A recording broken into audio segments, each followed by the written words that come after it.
سوري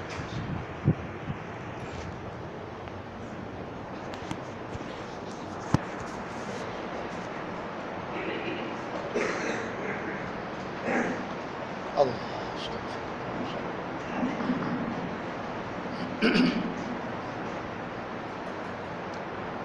استغفر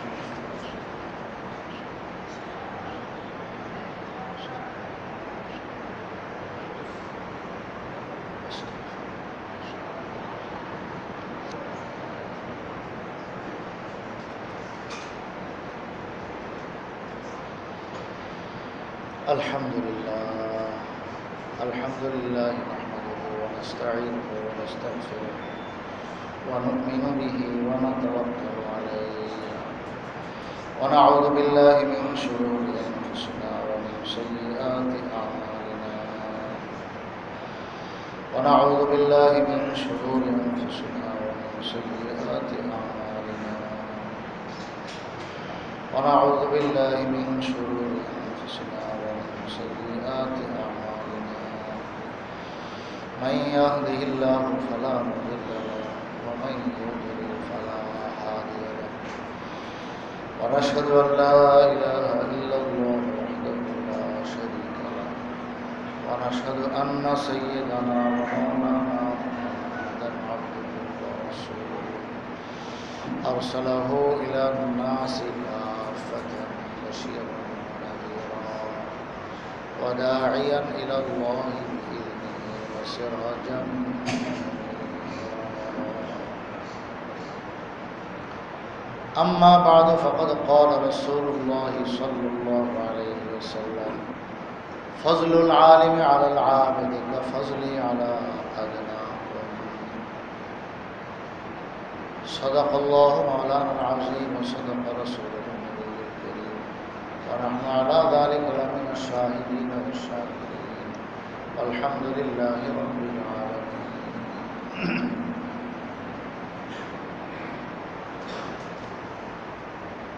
محترم হাজিরিন, আল্লাহ রাব্বুল আলামিনের অশেষ মেহেরবানি যে তিনি আমাদেরকে সুস্থ রেখেছেন, দিল, দিমাগ, মন, মস্তিষ্ক, চোখ, নাক, কান, অঙ্গ প্রত্যঙ্গ সব কিছু আল্লাহ তাআলা আমাদের সুস্থ রেখেছেন এবং আল্লাহ তাআলার ঘরে আল্লাহ তাআলা আমাদেরকে আগে আগে পৌঁছার তৌফিক দিয়েছেন। জুমার দিনের বহুত বড় ফজিলত, যে যত আগে আসবে তত বেশি সওয়াবের অধিকারী হবে। পরকালে আমাদের বুঝে আসবে যখন একটা নেকির অভাবে জান্নাতের ফয়সালা হয় না।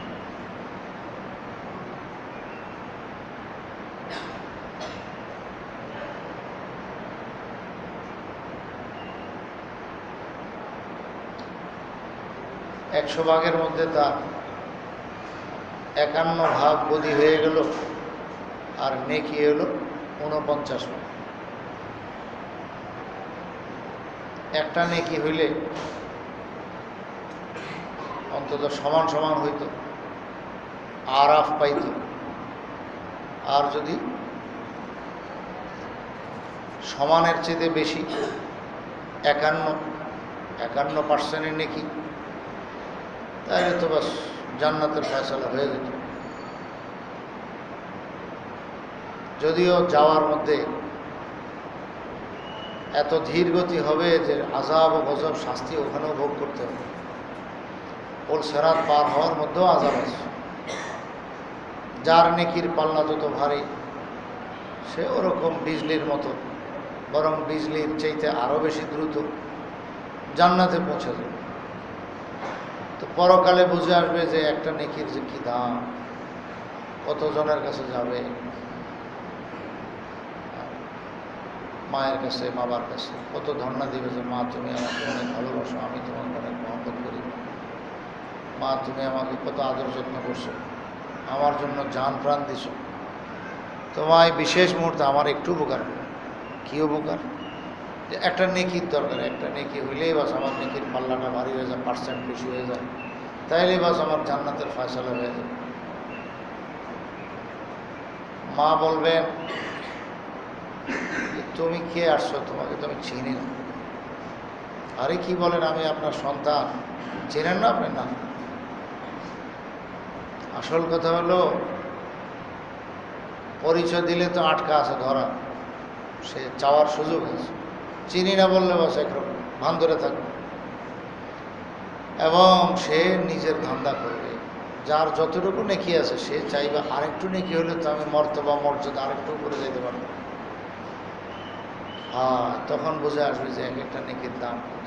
বাবার কাছে গেলে একই কথা, এমনকি এত অস্বীকার যে আমার বিয়েই হয়নি।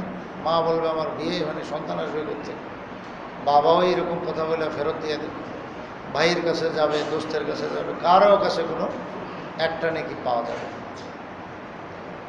তখন আমাদের কাছে এই নেকির মূল্য বুঝে আসবে। এই জন্য সময়ের আগে এগুলো বলে দেওয়ার অর্থ, আল্লাহ আল্লাহ রসুল আমাদেরকে এগুলো জানায় দেওয়ার অর্থই হলো এটা, যে তুমি নেকির মূল্যায়ন করো। জুমার নামাজে আগে আসছো, এটা যে কতখানি কামাই হয়ে গেল এটা পরকালে বুঝবা। একদিন দেরি হয়ে গেল, কতখানি পিছিয়ে পড়ে গেল, এটা আখেরাতে বুঝে। দুনিয়ায় যদি আল্লাহ তাআলা এগুলো প্রকাশ করে দিতেন তাইলে সমস্যা ছিল। আল্লাহ পাক সাত্তা মানুষের জীবনের উপরে পর্দা ঢাইলা দিয়ে রাখছে, মানুষকে গায়েবে জিনিস জানতে দেন, একজনের হালাত আরেকজনকে দেখতে দেন। আমি আমার নেকির অবস্থা যদি দেখতাম জানতাম তো অবশ্যই এটা আরেকজনও জেনে ফেলতো, শুনে ফেলতো। তো কার কি অবস্থা এটা জানতে দিবেন না, অনেক ব্যাপার আছে। আর ঈমান এটারই নাম যে না দেখে বিশ্বাস করা। দেখে ফেললে আর এটার ঈমান থাকে, ওটাকে বলে মুশাহাদা, চাক্ষুষ, চোখে দেখা। তো চোখ দিয়ে দেখে বিশ্বাস করা ওটা তো সবাই করবে। আল্লাহ রসুল বলছেন এটার উপরে আস্থা কার আছে, এটাই হলো দেখার বিষয়। যে রসুল বলছেন দেখি তোমার আস্থা কতটুকু আছে। তো নেকির দাম বহুত বেশি, বহুত বেশি।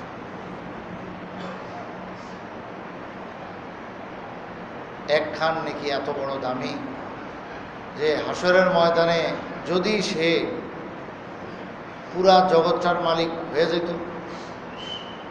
পুরা দুনিয়া সবটা যদি স্বর্ণে ভরা থাকতো, সবটার মালিক যদি সে থাকতো, তো এই এক একটা নেকি সে খরিদ করতে এর পরিমাণ স্বর্ণ অলঙ্কার সবটা দিয়া। এখন আমার আপনার মালিকানায় কতটুকু সম্পদ আছে, কতটুকু আমরা মালিক। পুরা বাংলাদেশেরও তো মালিক না, সারা পৃথিবী তো দূরের কথা। আরে বাংলাদেশ কোথার থেকে, ঢাকা শহরেরও তো মালিক, এক এলাকা এরিয়া মালিক না, সামান্য একটু জায়গার মালিক, হয়তো একটা বিল্ডিংয়ের মালিক, না হলে কয়েকটা বিল্ডিংয়ের মালিক, কতটুকু আর হবে। কিন্তু আল্লাহ পাক আখেরাতে যেই জাযা নেকি রেখে দিয়েছেন ওটা এত দামি, এত দামি, যদি মানুষ বুঝতো তাইলে দুনিয়ার পরীক্ষার জায়গা থাকতো। পরীক্ষা এটাই কি বলে যে আল্লাহ আল্লাহ রসুল বলে দিয়েছেন, এরপরে দেখি কে কতটুকু অগ্রসর।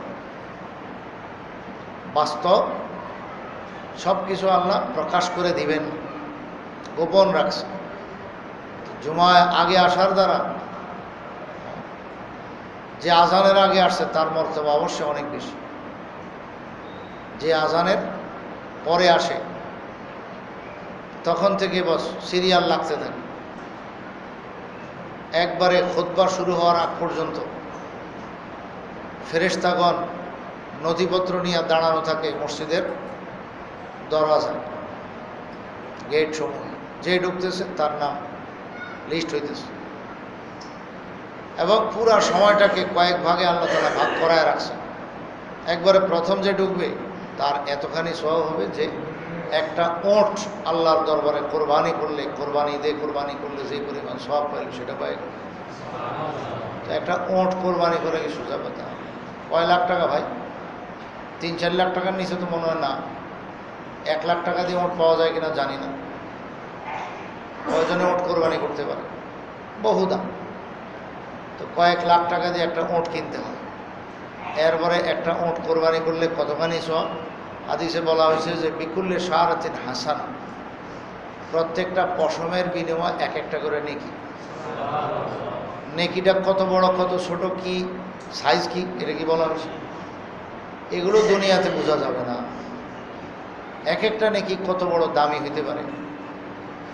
আমরা এক নেকি শুনলে মনে করি এক নেকি, 10 নেকি শুনলে হয়তো একটু খুশি হয়ে বলছে 10 নেকি। আরে ভাই, এক নেকি এমন হইতে পারে যে 10 নেকির চাইতে ভারী। 10 নেকি মিলাও হয়তো ওই এক নেকির সমান হবে না। কোনখানে কোন ক্ষেত্রে নেকিটার দাম বেশি হয়ে যাবে।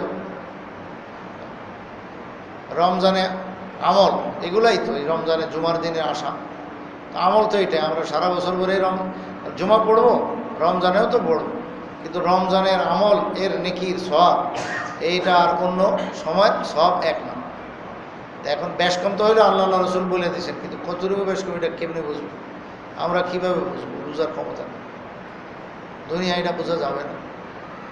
তো এখন জুমার নামাজে আসলে একটা ওঁট, প্রথম সিরিয়ালে যারা আসবে, একটা ওঁট কোরবানি করলে যেই সব সেই সব, একটা ওঁট করে কোরবানি করলে কি সব, সেটা রসুল বলছেন সাল্লাল্লাহু আলাইহি ওয়াসাল্লাম। প্রতিটা ফসমের বিনিময়ে আল্লাহ তাআলা এক একটা নেকি দান করবেন। তো এখন একটা ওঁটের গায়ে কি পরিমাণ ফসম আছে এটা কে গুনবে?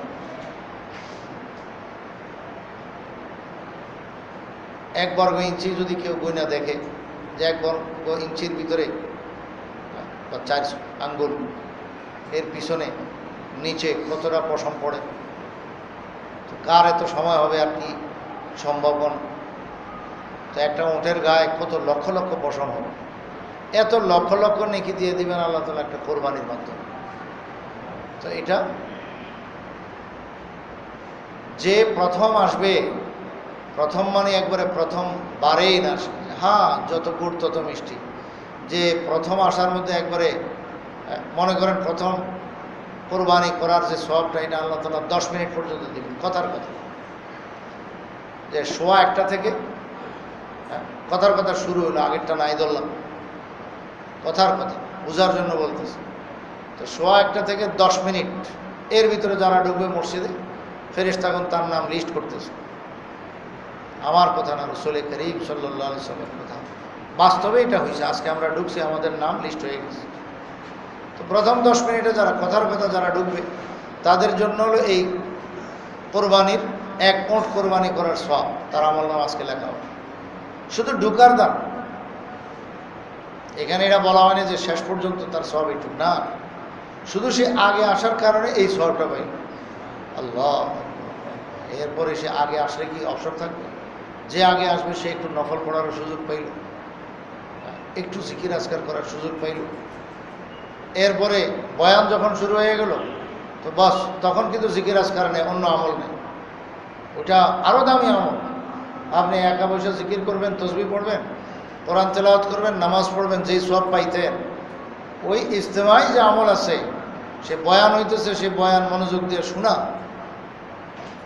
এটার সওয়াব তার চাইতে 1000 গুণ বেশি, এত বেশি যে এটার কোনো হিসাব করা যাবে না। তাইলে এই সওয়াবগুলো তো তার অতিরিক্ত। কোরবানির সওয়াব তো সে মসজিদ দিয়ে পাও দেওয়ার সঙ্গে সঙ্গে, মসজিদে পাওয়াটা লাগানোর সঙ্গে সঙ্গে যে প্রথম ধাপ আছে, মনে করেন 10 মিনিট, এর ভিতরে ঢুকতে পারছে, বাস হয়ে গেছে সব লেখা। এইবার বাকি খালি বাড়তে থাকবে, বাড়তে থাকবে, হইতে হইতে সেই জুমার নামাজের খুতবা পর্যন্ত শোনা, কি পরিমাণ সওয়াব। খুতবা শেষ হলো, নামাজ শুরু হলো, তাকবীরুল্লাহ সহকারে সুন্দরভাবে নামাজ আদায় করলো, নামাজ শেষ হওয়া পর্যন্ত কি পরিমাণ খায়র ও বরকত হাসিল করলো।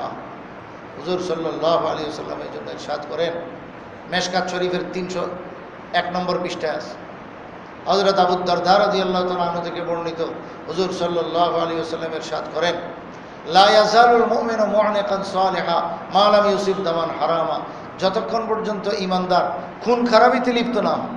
তো ইমানদার মানে তো মুসলমান, সে কেন খুন খারাপি করবে?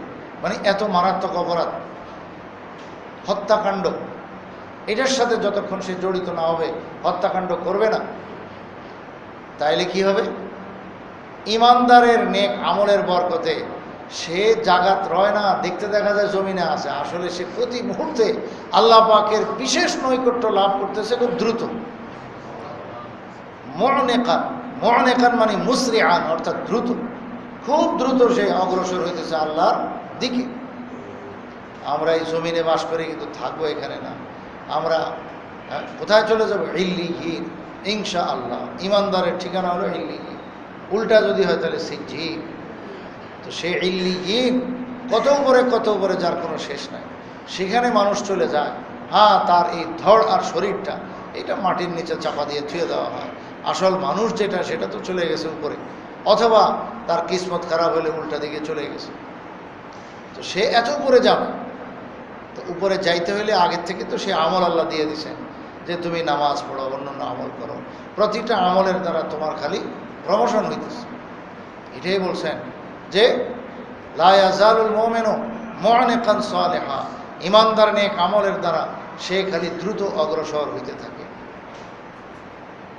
আর মালাম ইউসুফ দামান হারামা, যতক্ষণ পর্যন্ত খুন খারাপিতে লিপ্ত না হয়। ফাইদা আসাবা দামান হারামা বাল্লাহ, আল্লাহ নবী সাল্লাল্লাহু আলাইহি ওয়াসাল্লাম ইরশাদ করেন, যখন সে খুন খারাপিতে এরকম গুনাহে কবিরাতে লিপ্ত হইল, বাস তাইলে সে ওখানে স্টপ হয়ে যায়, আর আগে বাড়তে পারে। যতক্ষণ পর্যন্ত খালেস দিলে ওইটার সংশোধনের যে ব্যবস্থা আল্লাহ তাআলা দিন শরীয়তে রাখছেন, সেই ব্যবস্থা যতক্ষণ না করবে, যাকে বলে তওবা। তো ওই তওবার ইন্তজাম যেটা আছে, যেই গুনাহের জন্য যেই ধরনের তওবা, তো সেই ব্যবস্থা যতক্ষণ না করবে সে ওই স্টপ যে হলো, আর আগে বাড়তে পারবে। অথচ ইমানদার প্রতি মুহূর্তে খালি আগে বাড়ে। হুজুর সাল্লাল্লাহু আলাইহি ওয়াসাল্লাম বলেন যে তুমি একবার সুবহানাল্লাহ বললা তো বাস তোমার মিটার উপরে উঠে গেল, আলহামদুলিল্লাহ বললা আরও উপরে উঠে গেল, আল্লাহু আকবার বললা আরও উপরে উঠে গেল। আরে একটা সালাম দিলে একজন মুসলমানকে, তো তোমার মিটার উপরে উঠে গেল। সালাম দিবার সময় একটু হাসি মুখে দিলা, এটাও এত বড় নেকি পরকালে বুঝে আসবে। হুজুর সাল্লাল্লাহু আলাইহি ওয়াসাল্লাম বলেন এই নেকিটাকে তুমি হালকা মনে করো না, যে একজন মুসলমান এর সঙ্গে তুমি রাস্তায় সালাম দিলে আসসালামু আলাইকুম, তো মুখটা বেজার করেও তো সালাম দেওয়া যায় আসসালামু আলাইকুম, তিনিও তো মুখটা বেজার করে ওয়ালাইকুম সালাম বলতে পারেন। কিন্তু আরেকটা কি, যে সালাম দেওয়ার সময় হাসি মুখে আসসালামু আলাইকুম, একটু হাসি মুখ, আর তিনিও দেখা ওয়ালাইকুম আসসালাম, আর কোনো কথাই হলো না, শুধু এইটুক যে সালাম দিয়া যে নেকি পাইল, শুধু মুখটা একটু হাসি মুখ রাখার কারণে আল্লাহ রাসূল সাল্লাল্লাহু আলাইহি ওয়াসাল্লাম বলেন তোমার মর্তবা এত উপরে উঠছে, পরকালে তুমি বুঝবা। এটাকে তুমি সাধারণ নেকি মনে করো না, অনেক উপরে উঠে গেল মাকাম।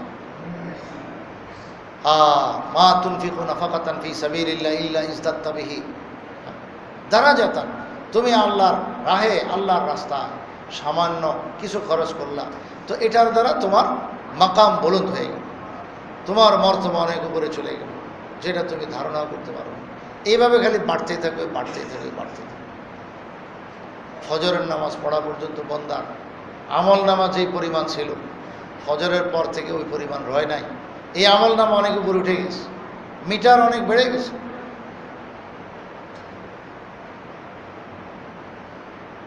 সকাল থেকে এই জুমায় আসা পর্যন্ত, মসজিদে পা লাগানোর আগ পর্যন্ত কি পরিমাণ নেকি হয়েছে। অনেকের কোরআনে পাকের তেলাওয়াতের তৌফিক হয়েছে। বিশেষ করে শুক্রবারে সূরা কাহাফ তেলাওয়াত করা বড় তাকিদ আসছে হাদিসে। হুজুর সাল্লাল্লাহু আলাইহি ওয়াসাল্লাম ইরশাদ করেন যে জুমার দিন সূরা কাহাফ তেলাওয়াত করবে, তার সর্বোত্তম টাইম হলো জুমার নামাজে আসার আগে আগে, যদি না পারা যায় অন্তত জুমার পরে। কোনো কারণবশত ঝামেলা এমন পড়ছে যে ওদিন তেলাওয়াতের কোনো সুযোগ হইল না, তো রাত্রে আদায় করে নেবে। যদি রাত্রেও সম্ভব না, তো অন্তত পরের দিন এই নিয়তে যে আমি গতকালকে যে ছুটে গেছে সূরা কাহাফ তেলাওয়াত করার ছিল সেটা এখন আদায় করলাম, তো তবুও আল্লাহ তাআলা ওই সওয়াবটা দিবেন। এটাও তো আল্লাহর কত মেহেরবানি, আল্লাহু আকবার। তো সূরা কাহাফ অনেকে তেলাওয়াত করে ফেলছে। হুজুর সাল্লাল্লাহু আলাইহি ওয়াসাল্লাম বলেন যে তেলাওয়াত করবে কি হবে, এই সূরা কাহাফ শুক্রবারে তেলাওয়াত করার কারণে আগামী শুক্রবার জুমা পর্যন্ত আসমান থেকে তার জন্য বিশেষ নূরের ইন্তজাম করা হয়, তার থেকে আসমান পর্যন্ত নূরের যোগাযোগ হয়ে যায়। সুবহানাল্লাহ, নূর আর আলো আর জ্যোতি এটা তার মাথার উপরে আসে যায়। মানে পুরা সপ্তাহ সে আল্লাহ পাকের বিশেষ নূরের ভিতরে থাকবে, আলোর ভিতরে থাকবে, রোশনি আর আলোর ভিতরে থাকবে। আল্লাহু আকবার। কত আল্লাহর বান্দা এমন আছেন যে জীবনেও তার জুমার দিনে সূরা কাহাফ কাজা হয় না। সূরা কাহাফ এটা আমরা আমল করা চাই। যদি কারো আমল আগের থেকে থাকে আরও মজবুত হওয়া চাই, স্ট্রং থাকা চাই, যেন আমার কোনোদিন না ছুটে কেনা কাজা হয়। আর যার আমল এখনও শুরুই হয় নাই, তাইলে আপনি আজকে জানছেন, আজকের থেকে চেষ্টা করেন। আর যদি বলেন হুজুর কোরআন তেলাওয়াত জানি না, তাহলে আফসোস করেন কেন আপনি শিখলেন না। কত বড় ভালাই থেকে আপনি মাহরুম হয়ে গেলেন। ভাই, ভিতরে জ্বলা থাকতে হবে, জ্বলন সৃষ্টি হইতে হবে যে হায় জিন্দিগিতে কত কিছু শিখলাম।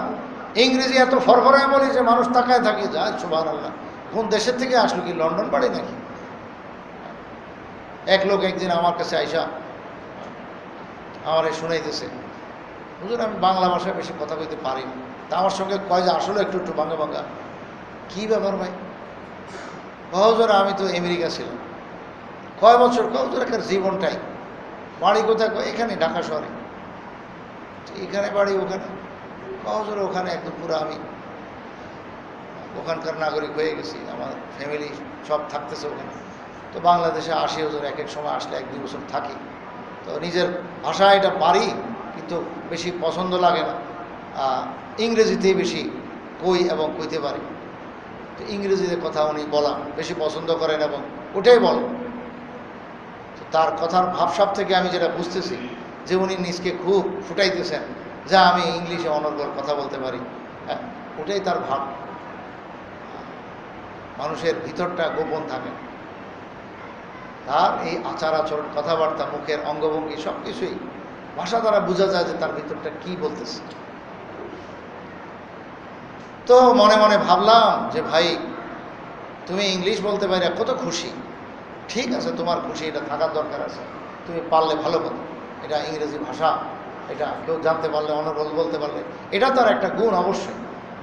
এই গুণের বদনাম তো নাই, ঠিক আছে। কিন্তু মনে রাখতে হবে, কোরআনে কারীমকে এরকম সুন্দরভাবে তুমি তেলাওয়াত করতে পারো, বলতে পারো আল্লাহর ভাষা।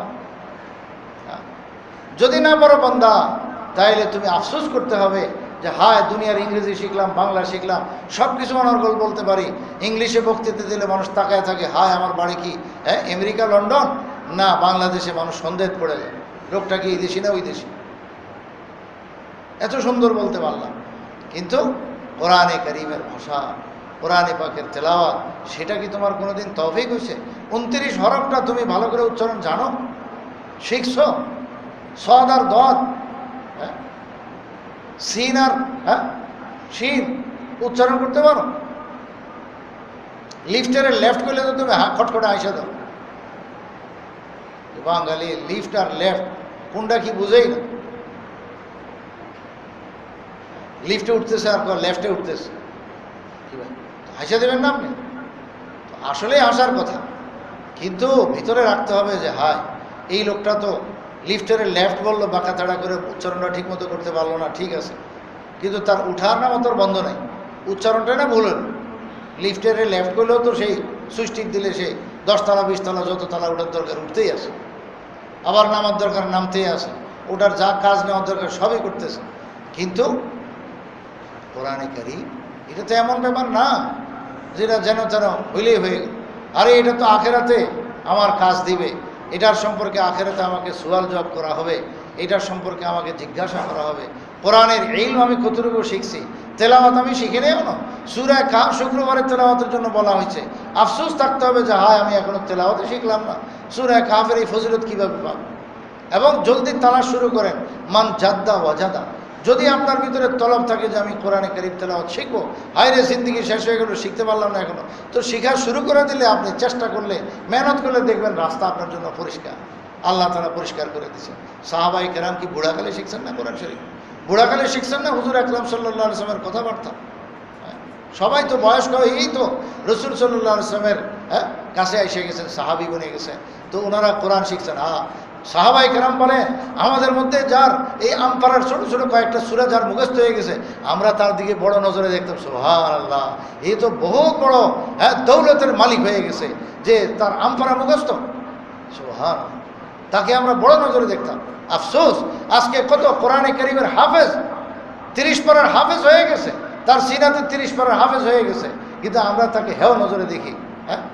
আমি বড় লোক, আমি কোটিপতি, আমি গাড়ি দিয়ে চলি, বাড়ি আছে আমার, আমার বহুত ঠাটবাট কে দেখে, পকেট খুব গরম। মোল্লা মোল্লা বলে তুমি তাকে হেয় নজরে দেখলাম, পরকালে বুঝে আসবে যেই মোল্লার কি দাম। যখন বলা হবে যে এক এক আয়াত পড়ো আর খালি উপরে উঠো, কোরআনে কারীমের আয়াত পড়তা যা আর চড়তা যা, আরে পড়তে থাকো আর খালি উপরে উঠতে থাকো। উপরের সোপান আর স্তর তোমার জন্য তো সর্ব উপরেরটা রাখা আছে, খালি পড়তে থাকো আর চলতে থাকো, উপরে উঠতে থাকো।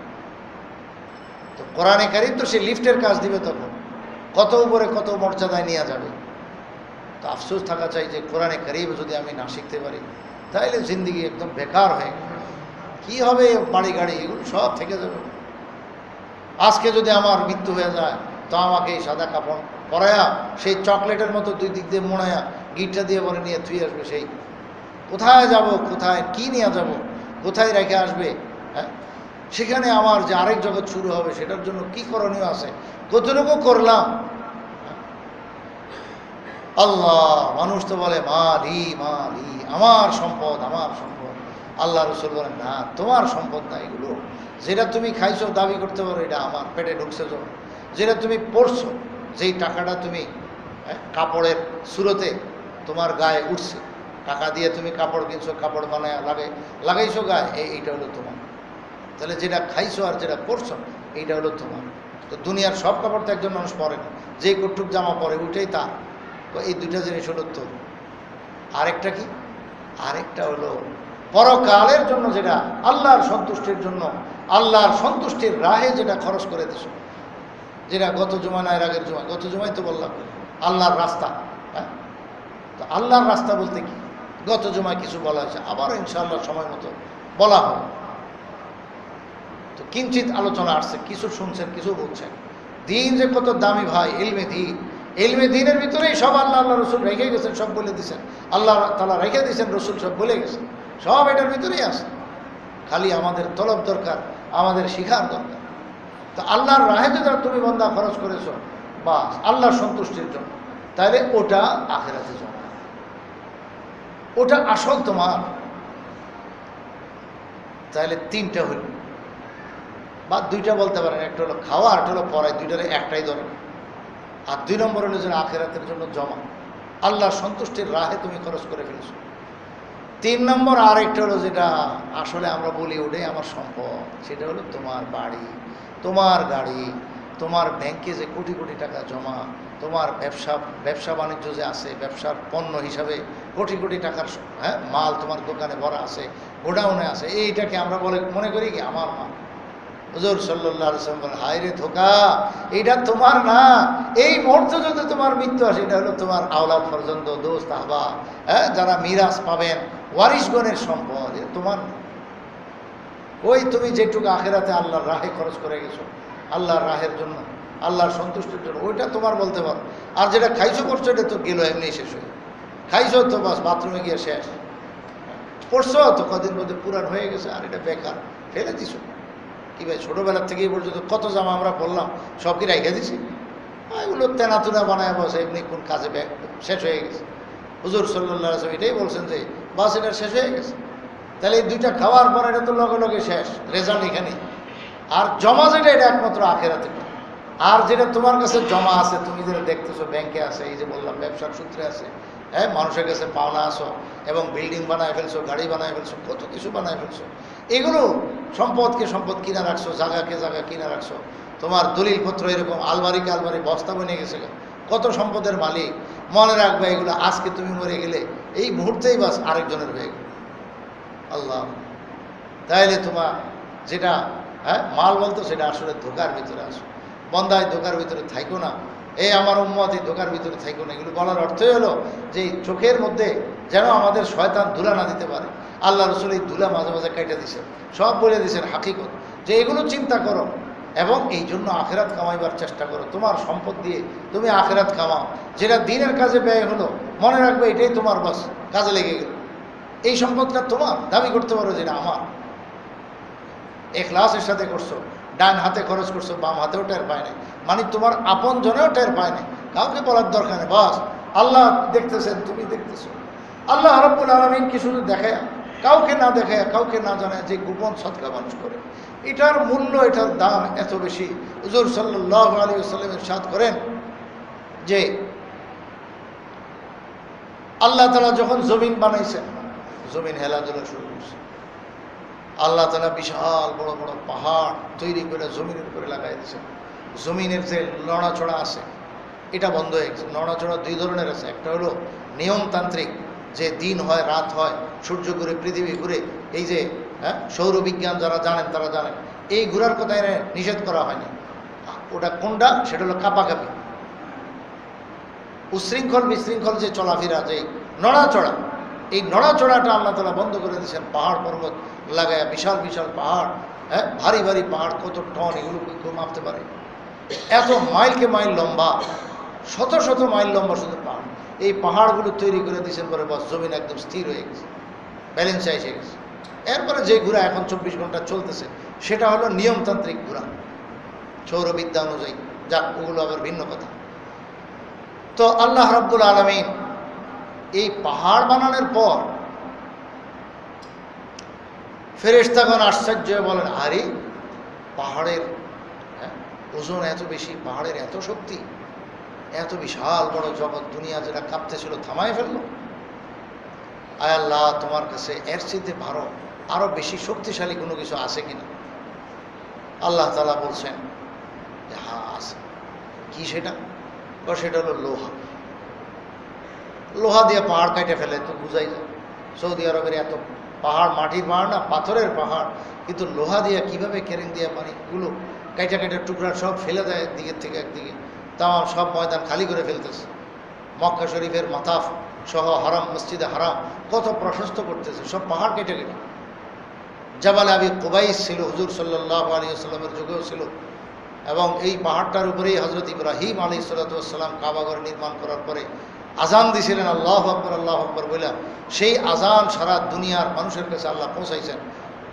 ইব্রাহিম আলাইহিস সালাম বলেন, আমি এনে আজান দিলে কয়জনে শুনবি? আরে ইব্রাহিম, তুমি কি পৌঁছাইবা? তুমি আওয়াজ দাও, পৌঁছাবো তো আমি, পৌঁছানোর মালিক তো আমি। সেই জাবাল আবি কুবাইসের উপরে উঠা হযরত ইব্রাহিম আলাইহিস সালাতু ওয়াস সালাম আজান দিয়েছেন। আল্লাহ তাআলা সেই আওয়াজ সারা দুনিয়ার সমস্ত মানুষের কানে, যার কানে পৌঁছানোর আল্লাহর ইচ্ছা হয়েছে বাস তার কানে পৌঁছায় দিয়েছে। তো যারা ওই আওয়াজের উত্তর দিছে, আওয়াজ শুনছে, বাস তাদেরই কাবাঘর দেখা নসিব হয়ে যায়। আল্লাহ! তাইলে কত আমাদের মা বাবা এমন আছেন যাদের কিসমত হয় নাই, চলে গেছে দুনিয়া থেকে। বুঝতে হবে সে এই আওয়াজ শুনে নাই।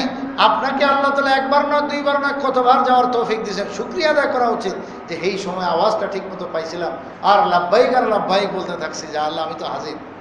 তো যতবারই লাব্বাইক বলছেন বস, অতবারই তার কিসমত খুলে যাবে, কিসমত খুলে যাবে, কপাল খুলে যাবে। আল্লাহু আকবার! তো সব তকদিরই মুআমালা। আল্লাহু আকবার! তাই আল্লাহ পাথরের পাহাড়ের চাইতে আরো কোনো শক্তিশালী কিছু আছে কিনা? আল্লাহ তাআলা বলেন আছে লোহা। যে লোহা পাথর কেটে ফেলে, পাহাড় কেটে ফেলে। তৃতীয় নম্বর আবার প্রশ্ন, আয় আল্লাহ, এই লোহার চাইতে আরো বড় শক্তিশালী কিছু আছে কিনা? বলে আছে। কি? আগুন। কি করে আগুনে? আগুন লোহা একদম গালায় ফেলে, পুরা পানির মতো তরল, হাউজে যেরকম পানি, লোহাকে যারা দেখছেন ফ্যাক্টরিগুলোতে এরকম পানি বানায় ফেলে, এত শক্তি আগুনে। আয় আল্লাহ, আবার প্রশ্ন, এর চাইতে কোনো শক্তিশালী কিছু আছে কিনা? হ্যাঁ আছে। কি সেটা? সেটা হলো যে পানি। আগুনের উপরে যদি পানি ঢালা হয় তাহলে একদম পুরো আগুন নিভে যায়। তাহলে আগুনের চাইতে শক্তি বেশি পানি। আয় আল্লাহ, তার চাইতে বেশি শক্তিশালী কিছু আছে? আছে না। কি সেটা? বাতাস। বাতাস আইলে সেই পানিকে একদম কোন দিক থেকে কোন দিকে নিয়ে যায়। সিডর মিডর কত কিছু হয়। নূহ আলাইহিস সালামের যুগে মহাপ্লাবন হয়ে গেছে, এক মুহূর্তে দুনিয়াকে আল্লাহ তাআলা সব ডুবায় শেষ করে দিয়েছে। তো এই বাতাস, তুফান। আয় আল্লাহ, তুফানের চাইতে আরো বড় শক্তিশালী কিছু আছে কি? বলে হ্যাঁ আছে। আরে আশ্চর্য! ফেরেশতারা বড় আশ্চর্য বোধ করতেছে। আছে একটা জিনিস, সেটা কি? ভাই বনি আদম জাতি, এর ওই গোপন সদকা যেটা সে ডান হাতে করছে, বাম হাতেও টের পায় না। এর অর্থই না যে দুই হাত লাগাই দেওয়া যেত না, খালি এক হাতে দিব আর এক হাত পিছনে লুকায় রাখবো যে এই হাতে যেন না দেয়। এই অর্থ না, বাহ্যিক অর্থ না। অর্থ হলো আপন মানুষটা, কাছের লোকটাও যেন টের না পায়। আমি এমনভাবে আল্লাহর সন্তুষ্টির জন্য খরচ করলাম, তাইলে কি হবে? আল্লাহু আকবার! আল্লাহ তাআলা বলেন যে এই সদকাটা এত শক্তিশালী, এত শক্তিশালী, এই যে আগুন শুনছো, পাহাড় শুনছো, মাটি কি বলে আপনার লোহা শুনছো, বাতাস শুনছো, আগুন শুনছো, পানি শুনছো, কত কিছু, এই সব কিছুকেও ফেল করে ফেলে। এত শক্তি যে এর সামনে আর কোনো কিছুই টিকে না। পাহাড় পরিমাণে এত ওজনদার জিনিস পাহাড়, সেটাও কোনো তার সামনে কিছু না। কি আগুন, কি মাটি, কি বাতাস, হ্যাঁ, কি এরকমভাবে পানি, কি এরকমভাবে তুফান, কোনো কিছুর শক্তি চলে না। আল্লাহ পাকের এই পক্ষ থেকে সদকা, এটা বন্দা যখন সদকা করে আল্লাহর সন্তুষ্টির জন্য, এটার যে পরিমাণ পাওয়ার, এইটার পাওয়ারকে কেউ কিছু ঠেকাইতে পারে না। এত পাওয়ার, এত শক্তিশালী। হুজুর সাল্লাল্লাহু আলাইহি ওয়াসাল্লাম আরেক হাদিসে বলেন যে বন্দা যখন ইখলাসের সাথে আল্লাহর সন্তুষ্টির জন্য আল্লাহর জন্য কিছু খরচ করে, তো এটা আল্লাহ রাব্বুল আলামিন তার কুদরতি হাতে, তার হাতে এটা গ্রহণ করে এটাকে আল্লাহ তাআলা বড় করতে থাকে। এটা এত বড় করেন, এত বড় করেন। হুজুর সাল্লাল্লাহু আলাইহি ওয়াসাল্লাম বলেন যেরকম ছোট বাচ্চা, ঘোড়া একটা বাচ্চা দিছে, ঘুড়ি, তো ঘোড়ার বাচ্চা এটা বড় হইতে থাকে, বড় হইতে হইতে একসময় তো কোলে নিয়ে হাঁটা যাইতো, কিন্তু যখন একদম তার পূর্ণ বয়স হয়ে যায়, তো এই ঘোড়া কোলে নেওয়া তো দূরের কথা, তার পিঠে আপনি উঠতে পারেন, এত বড় হয়ে গেল। হাতির একটা বাচ্চা যদি হয়, ছোট্ট একটা বাবু, এটা এক সময় তো বিশাল হাতি হয়ে যায়। তো আল্লাহ তাআলার নিজাম এরকম দেখাইছেন, আল্লাহ রাসূল এগুলো বুঝাইছেন। বা তোমরা যেরকম একটা ছোট্ট বাবুকে, গরুর বাছুরকে, হাতির বাচ্চাকে পালতে থাকো আর বড় হইতে থাকে, তো দেখছো না কত বড় হয়ে যায়। একসময় ছোট ছিল, একসময় কত বড় হয়ে গেছে। আল্লাহ রাব্বুল আলামিন এইভাবে পালতে থাকেন। তবে এটা হাতির সমান হয় না, আর এটা তো বোঝার জন্য বলা হয়েছে। কত বড় হবে, কত বড় হবে, এর কোনো শেষ নাই। এই জন্য পরকালে নেকি যখন আল্লাহ তাআলা প্রকাশ করে দিবেন, দুনিয়াতে প্রকাশ করেন নাই, আখিরাতে যখন সব প্রকাশ হয়ে যাবে, হায় আমার গোপন সদকা, গোপন খায়রাত, গোপন দান, আল্লাহর রাস্তায় যে খরচগুলো করেছি, এগুলোর জাযার সওয়াব এত বড় আকারে। বান্দা অস্বীকার করবে, আল্লাহ প্রথম তো আচ্ছা ভালো কিছু বলবে না যে জান্নাত পেয়ে গেছে। যখন নিশ্চিত হবে যে হ্যাঁ জান্নাত পেয়ে গেছে, হাতে ডান হাতে তার জান্নাতের টিকিট, আমলনামা নিশ্চিত হয়ে গেছে, তো এখন আল্লাহর সঙ্গে উল্টা জেরা শুরু করে থাকে। প্রথম কিছু করবো না, ডরে আগে ভাবসাব দেখতেছে যে আসলে কি, আরে কি খুশি যে জান্নাত পেয়ে গেছে। আচ্ছা ঠিক আছে, পুরা নিশ্চিত যখন হয়ে যাবে, তখন কইবে আল্লাহ এই নেকিগুলো কার, এত দেখতেছি এগুলো আমার নামে সব খালি বরাদ্দ, ব্যাপারটা কে করছে, কোত্থেকে আসো? আল্লাহ তাআলা বলবেন, বান্দা এগুলো তোমার সব গোপন সদকা। তুমি যে ছোট্ট একটা খেজুরি দান করছো, এই খেজুরটা আমি বড় করতে করতে এখন এত বিশাল বানাইছি যে তুমি অবাক হয়ে যাও যে আল্লাহ এত বড়। সুবহান। ওই যে বান্দা দিবে তো তার সাধ্য মতো, কিন্তু আল্লাহ তাআলা তার ওসাআত মতো, রহমত মতো, আল্লাহ যত বড় সেই বড় হাত দ্বারা আল্লাহ দিবেন এত বড়। হাতেম তাই একজন বহুত বড় দানশীল, দানবীর, তার কাছে এক লোক আসছে 2টা দেরহাম আর টাকা করজ চাওয়ার জন্য, আমার একটু ঠেকা, 2টা টাকা আমার যদি করজ দেন দেরহাম। উনি বলে আচ্ছা তুমি বসো, আমি আসতেছি। বাড়িতে গেছেন, বাড়িতে গিয়ে একবার 2.5 মণ বস্তা বইরা, চাইছিল 2টা দেরহাম, মানে রূপার মুদ্রা। উনি স্বর্ণের মুদ্রা, স্বর্ণ 5 টাকার কয়েন যেরকম, এটা যদি স্বর্ণের হইতে এরকম কয়েন বইরা বস্তা বইরা লয়ে আইছে। আইনা কত কষ্টে, ভাই নাও। ওটা তো আবার কি স্যার, এটা কি? এটার মধ্যে হলো স্বর্ণের মুদ্রা, সব এটা তোমার জন্য গিফট। ও বেটা তো হার্ট ফেল করে মারা যাওয়ার চক্কর। কি ব্যাপার হুজুর, গিফট? আমি চাইলাম 2 টাকা, তাও আবার আমার করজ, কালকে পরশু আমি যখন সময় হয় সুযোগ মতো দিয়ে দিব। আর আপনি আমাকে দিলেন দিনার, তাও 2 দিনার না, বস্তা ভরা দিনার, মানে স্বর্ণের মুদ্রা। কি ব্যাপার? তখন হাতেম তাই বলছিলেন যে তুমি চাইছো তোমার দরকার যেটুকু জরুরত মতো, আর আমি দিছি আমার সাধ্য মতো। আমি হাতেম তাই, আমার আত্মারা আল্লাহ অনেক বড় দিছে। কি 2 টাকা তোমার দিব, যাও স্বর্ণের মুদ্রা, তাও বস্তা বইরা নেও না। আল্লাহর মখলুক, আল্লাহর বান্দা হাতেম তাই, সে যদি এত বড় আত্মাওয়ালা হইতে পারে যে 2 টাকা চাইলে স্বর্ণের মুদ্রা বস্তা ভরে দিতে পারে, রব্বুল আলামিন তো এই হাতেম তাইকে বান্দা পয়দা করছেন। এরকম লক্ষ কোটি হাতেম তাই আল্লাহ তাআলা পয়দা করেছেন।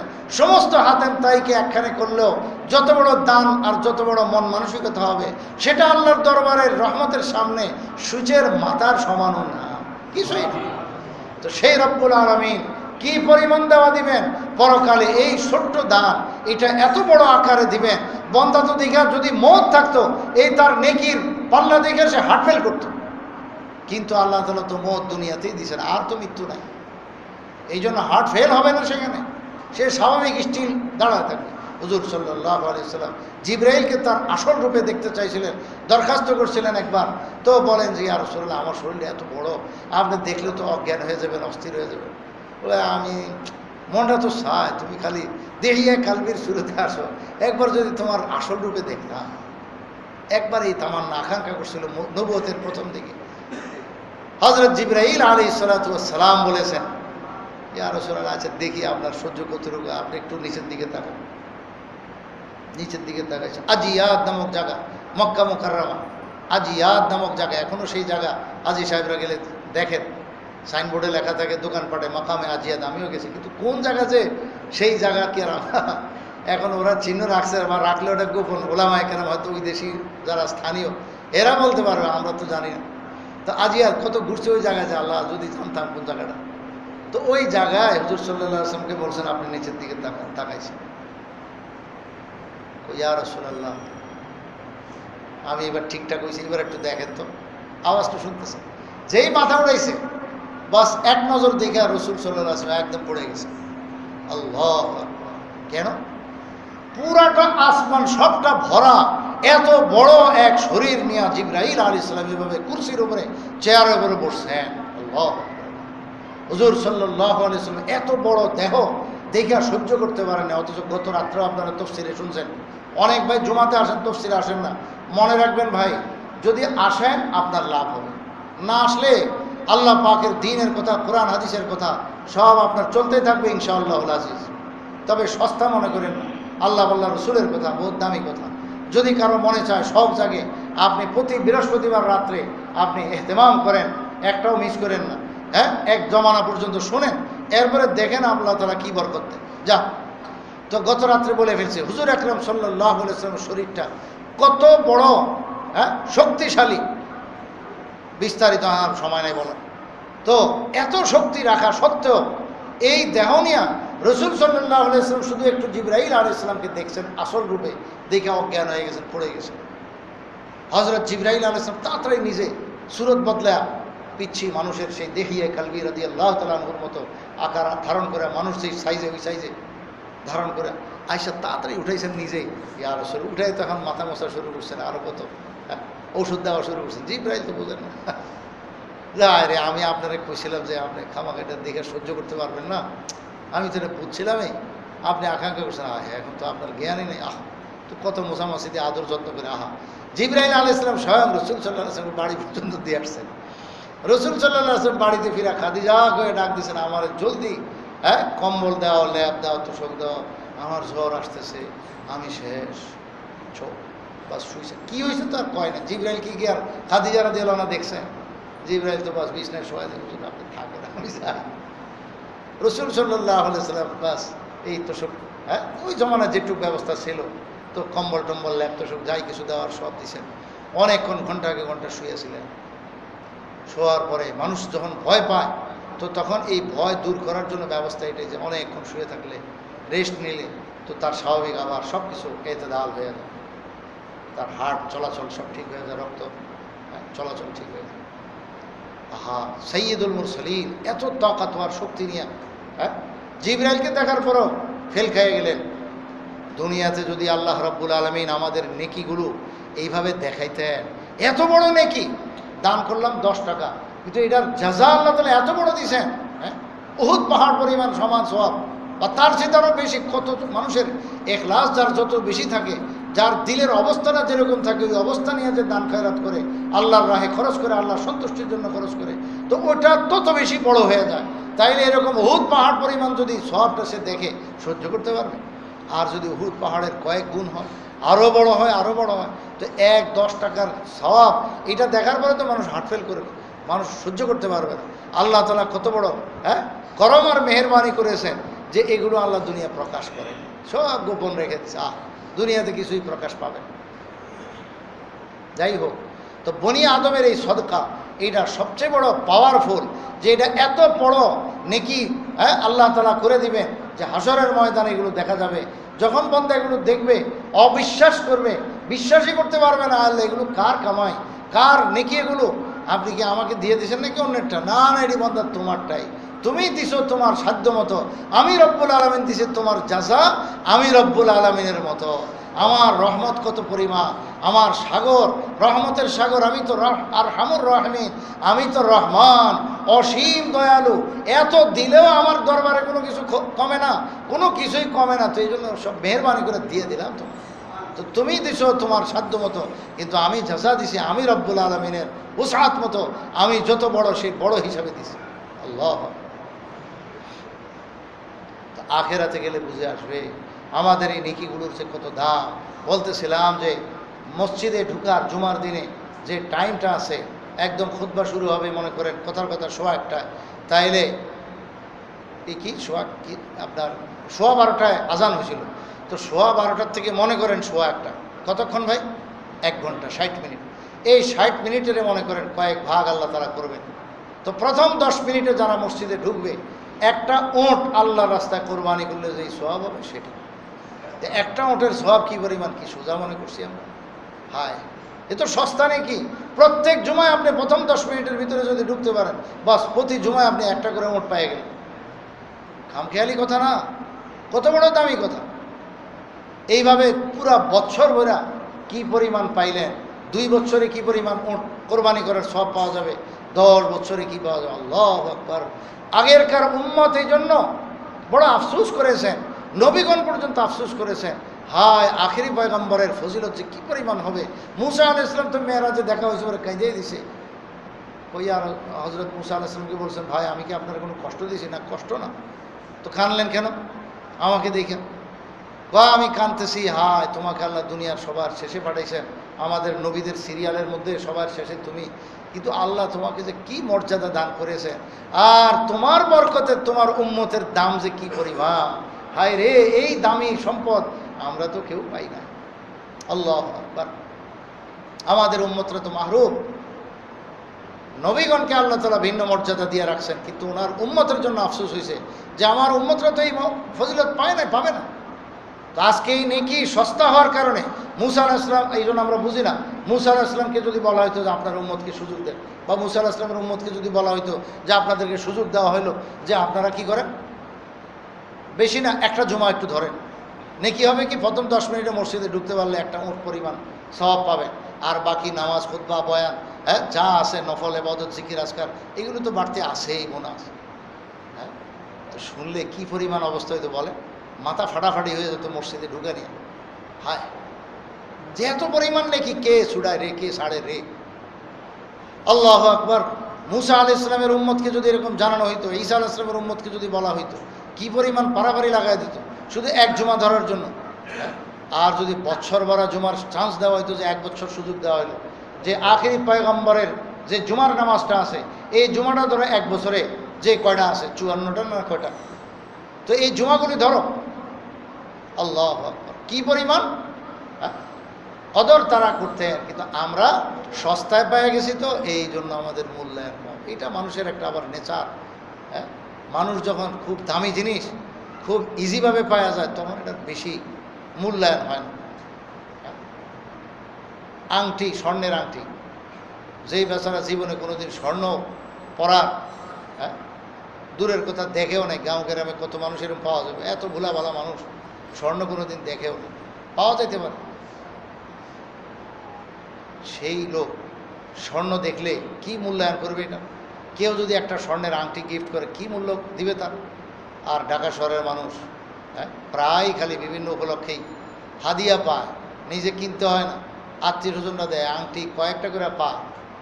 হ্যাঁ, তো এরকম একটা আংটি যদি আরেকজনে দেয়, যেই বেচারা দিছে সে তার জান জীবন দিয়া কত কষ্ট করে কামাই রোজগার করে একটা আংটি বানাইছে, বড় মহব্বত লাগে এর দিছে, দেন ঠিক আছে নিল, কিন্তু এটা তার কাছে কদর হবে না, কারণ সে কত আংটি না, আংটির থেকে আরো বড়টা গিফট পায়, এখন এই আংটির মূল্য তার কাছে কী হবে? আল্লাহ, আসলেই স্বর্ণ তো দামি জিনিসই, দামি আছে, কিন্তু ইজি হওয়ার কারণে যার কাছে ইজি হয়ে গেছে তার কাছে এটা তেমন মান। এই জন্য তো সে স্বর্ণ বাদ দিয়ে তখন হীরা মুক্তা খোঁজে, হীরার আংটি লাখ লাখ টাকা, তো ওটা খোঁজে সে। এটাও যদি অ্যাভেলেবেল হয়ে যায় তখন আরও উপরে কিছু চিন্তা করবে, এটা মানুষের ফিতরত। আমরা সৈয়দুল মুরসালিন সাল্লাল্লাহু আলাইহি ওয়াসাল্লামের উম্মত হওয়ার সুবাদে আল্লাহ তাআলা এই সস্তা নেয়ামত দিয়ে দিয়েছেন আমাদেরকে। এই জন্য আমাদের এগুলো মূল্য নাই, আমাদের বুঝে আসে। জুমার দিনে যদি প্রথম 10 মিনিটে আমি ঢুকতে পারি, একটা উট কোরবানির সওয়াব পাওয়া যাব। এরপরের 10 মিনিটে কথার কথা যদি ঢুকতে পারি, একটা গরু কোরবানি করার সওয়াব পাওয়া যাব। এরপরের 10 মিনিটে যদি ঢুকতে পারি, একটা খাসি কোরবানি করার সওয়াব পাওয়া যাব। এরপরের যদি ঢুকতে পারি, একটা মুরগি আল্লাহর রাস্তায় দান করার সওয়াব পাওয়া যাব। তবে মুরগি দিয়ে কোরবানি জায়েজ নেই, কি ভাই, মুরগি দিয়ে কোরবানি হবে না।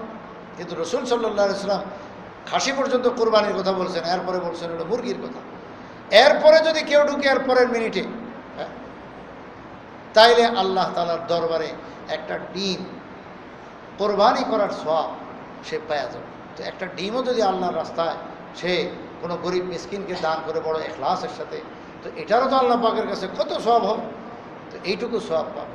তো এখন আমরা কত মানুষ এমন হয় যে আমরা ডিমে কিসমতে হয় কি ভাই, তো ডিমে আমরা খালি নিব আল্লাহর দরবার থেকে, না খাসিরও চেষ্টা করা চাই। যে খাসির কিসমত হয়ে গেছে গরুর চেষ্টা করা চাই, গরু হয়ে গেছে তাহলে ওঁট যেন না ছুটে এটার চেষ্টা করা চাই। আর যার ওঁট কিসমত হয়ে যায় সে সব সময় চেষ্টা করা চাই ওঁট যেন কোনো দিন না ছুটে। বড় এহতেমাম থেকে এহতেমাম করব। আল্লাহ আমাদের তৌফিক দান করেন। তবে একটা কথা মাসালা মনে রেখে, এই মাসালা থেকে ইমাম খতিবগণ যারা মসজিদের মূল জিম্মাদার, বিশেষ করে খতিব, এর হিসাব কিন্তু ভিন্ন। আবার আপনি হিসাব করেন না বলে খতিব সব তো দেরিতে আইলো, তাহলে তুমি উঠ ফাইল না কি ভাই, আগামী জুমার থেকে আবার যদি এরকম বুঝেন মশলা। খতিব আগে আসার নিয়ম না। আমি তো এমন রুম নাই দেখা আগে আগে আসতেছি, আইসা আপনাদের অপেক্ষা করি, এটা সিস্টেম না। দিন শরীয়ত বুঝতে হবে আমাদের, উল্টা হয়ে গেছে সব। দিন শরীয়তের সিস্টেম খোলাফায়ে রাশিদিন থেকে রসুল করিম সাল্লাল্লাহু আলাইহি ওয়াসাল্লাম থেকে সব শিখাই দিয়েছেন। খতিব আসবে একদম সবার শেষে, মসজিদ ভরছে কিনা দেখবেন, উনি অপেক্ষা করবেন বয়ান করার সময়টা হয়েছে কিনা, অবস্থা পরিস্থিতি দেখা উনি রুমের সুন্নত পড়ে আসবেন। বরং ইমামের জন্য খতিবের জন্য জুমার দিনে জুমার সুন্নত মেহরাবে মুসল্লায় পড়া মাকরু তাহরিম। চিন্তা করছেন, মাকরু তাহরিমে বুঝেন, হারাম আর মাকরু তাহরিমে এক কথা। তো খতিবের জন্য শুক্রবারের জুমার নামাজের যে আগের সুন্নত আছে কবলার জুমা, এটা এরকম মেহরাবে আইসা পড়া, মুসল্লাতে পড়া, এটা তার জন্য মাকরু তাহরিম। তাহলে সে কোথায় পড়বে? সে নিজের জায়গায় পড়ে আসবে, এবং সে তো আসবে পরে, তার এখন সওয়াব। হ্যাঁ রে, আপনি আগে এসে ওঁট পেয়ে যাবেন, ওঁটটা শুরু হবে তো খতিব থেকে। উনি যখন আসবে তখন ওনারটা আল্লাহ আগে তো বরাদ্দ করে রাখছে, কারণ এত আয়োজন তো সব খতিবের জন্য, ওখান থেকেই বন্টন শুরু হয়। এই জন্য আবার কেউ উল্টা মশলা বলেন না, আবার দেখেন মশলা আমরা অনেক সময় ভুল করে বসি। এই জন্য ইমাম খতিব এদের ব্যাপারে আপনি এই চিন্তা করেন না, তাদের জন্য আল্লাহ তাআলা ভিন্ন আইন রাখছে। আল্লাহ তাআলা আমাদের সকলকে বুঝার তৌফিক দান করেন। আজকে সময় বেশি পাইলাম না, আমি আয়াত আবার হাদিস পড়লাম, ইনশাআল্লাহ যেটা শুরু করছি এটা হবে আবারও। আমরা জুমার দিনে খুব এহতেমাম করে আগে আসছি। আল্লাহ তৌফিক দান করেন।